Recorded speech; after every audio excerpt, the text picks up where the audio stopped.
Welcome back to News Channel Nebraska. Coming up, we'll tell you which Omaha daycare is facing child abuse charges. Also, how law enforcement may be changing their training to prevent incidents like that. I'm here in Chadron covering this historic winter forecast that we have in place. Department of Roads is trying to work on that. It's already covering my boots. My boots are buried in snow. The roads are affected already. And I had to pull over because these whiteout conditions are getting very dangerous.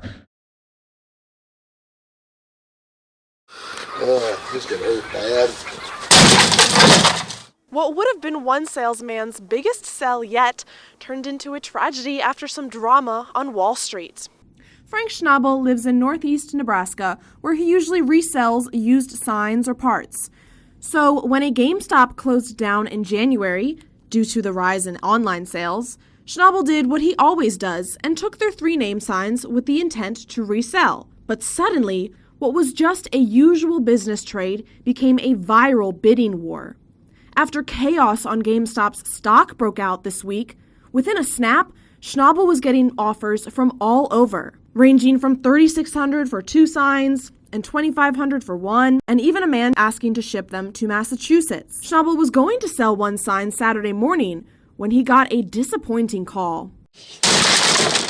An attorney from GameStop said that because of the Wall Street hype, they did not want their signs being used nor traded. In a sense, my heart's saying, because this is how I make a living and, live, is by picking up junk and reselling it if I can. So in a sense, it's like, this is, quite a bit of wages for me in a way that are gone. The attorney said Schnabel had to destroy the signs. Schnabel said he imagines that he feels similar to how big traders might right now.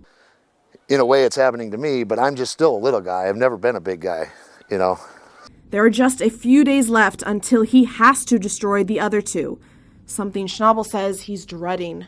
In Crofton, Carolyn Conti, News Channel Nebraska.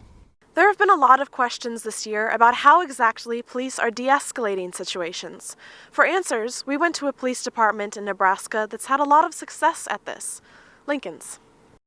At the Lincoln Training Facility Range, Officer P.J. Lensing showed us just a sampling of how they weave de-escalation into police training. We incorporate de-escalation training into almost every aspect of what we do. He exemplified this through a light simulation. The simulation shows just how quickly our brain makes assumptions. Say you're responding to a burglar scene. You find a stranger with a gun trying to break into the house.